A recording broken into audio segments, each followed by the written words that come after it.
Jefferson County Court at Law, number 2 is back in session. Next case is cause number 332990. The case is styled the state of Texas versus Robert Lee Vincent Jr. Is that your full name? It's a mess, huh? Mr. Vincent, is that your full name? Yes, ma'am. Yes, sir. Okay. Okay, Mr. Vincent, would you please raise your right hand? Mr. Vincent, do you swear or affirm to tell the truth, the whole truth, and nothing but the truth, so help you God? Yes, sir. Mr. Vincent, you may put your hand down. How are you doing, Mr. Vincent? Doing all right. That's good. Mr. Vincent, I have before me, I'm gonna need his affidavit. Mr. Vincent, I have before me a document that is titled information. This information was filed by the Jefferson County District Attorney's Office. This information alleges that on or about September 11th of 2020, while you were in Jefferson County, Texas, operating a motor vehicle in a public place, that you committed the Class B misdemeanor offense of driving while intoxicated. Mr. Vincent, do you understand what you've been charged with? Yes, sir. And to this charge, Mr. Vincent, how do you plead? Guilty, not guilty, or no contest? No contact. Okay. Now, are you pleading no contest freely? Now, Mr. Vincent, I'm looking at a document, State's Exhibit number 1. It states that it has some initials on a line next to a box that says check guilty. Are you pleading guilty or are you pleading no contest? Guilty. Guilty. Guilty. Now, are you pleading guilty freely and voluntarily? Yes, sir. And are you pleading guilty because you are guilty? Yes, sir. Okay, now, Mr. Vincent, on State's, I have this document that is titled Misdemeanor Plea Admonishment, State's Exhibit number 1. On page 1 of this document, there's a box that's checked stating that this is a Class B misdemeanor. Now, Mr. West, do I have your permission to correct the box for the range of punishment, which should be DWI? Yeah, Your Honor, I missed that one too. I'm sorry. And Mr. Vincent, do I have your permission to make that correction as well? Yes, sir. Okay. Now, Mr. Vincent, the range of punishment is for driving while intoxicated first, which is a Class B misdemeanor. The range of punishment is confinement in jail for at least 72 hours, but not to exceed 180 days, a fine not to exceed $2,000, or both such confinement and fine. Mr. Vincent, do you understand the range of punishment for Class B DWI? Yes, sir. On page 2 of this same document, there's a set of initials on a line next to a box that's checked guilty. Mr. Vincent, did you place your initials on this document? Yes, sir. On the next page of the same document, Mr. Vincent, there's a signature above the line that is titled defendant. Mr. Vincent, did you sign this document? Yes, sir.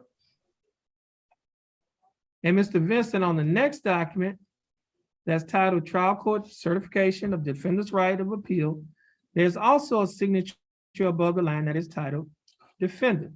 Mr. Vincent, did you also sign this document? Yes, sir. At the top of this same document, Mr. Vincent, there are 2 boxes that's checked. The first box that's checked states that this is a plea bargain case and you have no right of appeal. Do you understand that? Yes, sir. The second box that's checked states that you're waiving your right to an appeal, which means you're giving up your right to an appeal. Do you understand that? Yes, sir. And Mr. Vincent, did you sign a document out there on paper that is titled Discovery Certification? Yes, sir. Now, Mr. Vincent, before you sign and initial these documents, did your attorney go over these documents with you?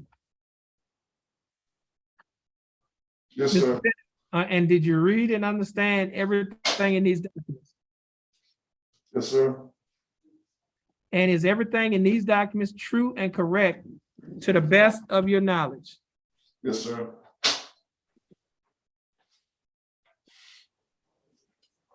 State, I have before me state's exhibit number 1. State, you like to offer state's exhibit number 1? Yes, Your Honor. State offer states one. Any objections? No objection.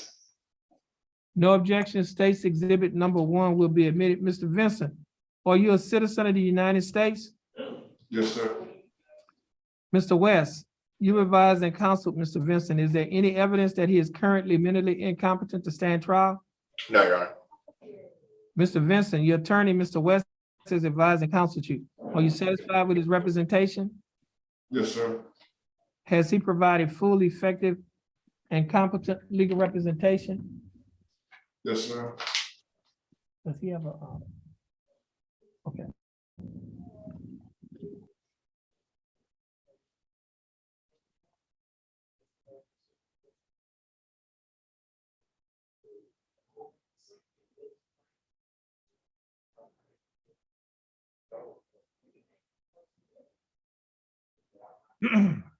Now, let me ask you this. Now, Mr. Vincent, your attorney has advised and counseled you.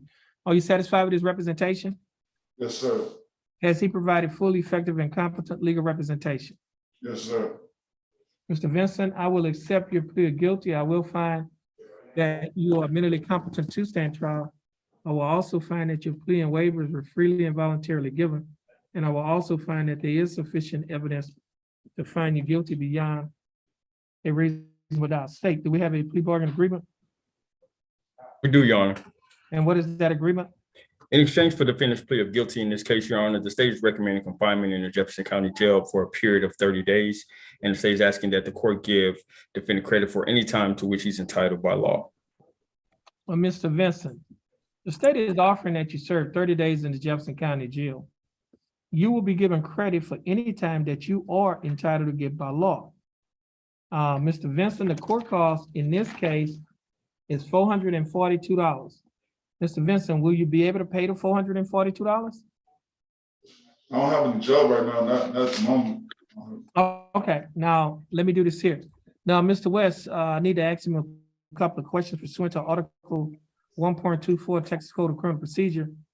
All trials and proceedings shall be held public.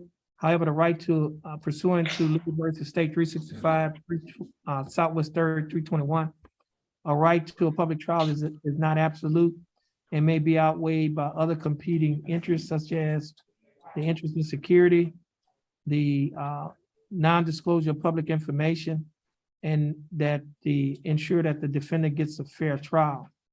Now, Mr. West, are you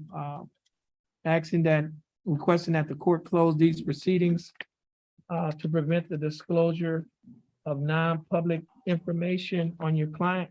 Yes, Your Honor.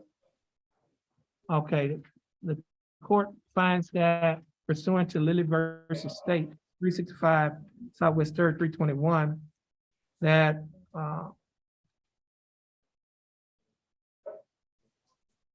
the right to a public trial is not absolute and may be outweighed by other competing rights and interests such as interest in security, preventing disclosure of non-public information, ensuring that the defendant receives a fair trial. And the court finds that the party seeking to close the hearing have advanced an overriding interest in that is likely to be prejudiced to the defendant in that it will disclose non-public information. And the court have found that the closure is no broader than necessary to protect the defendant's interest. And the trial court has considered other reasonable alternatives to closing the proceeding. And the court make these findings, and these findings are adequate to support the closure. So at this time, this portion of this hearing will be closed to the public.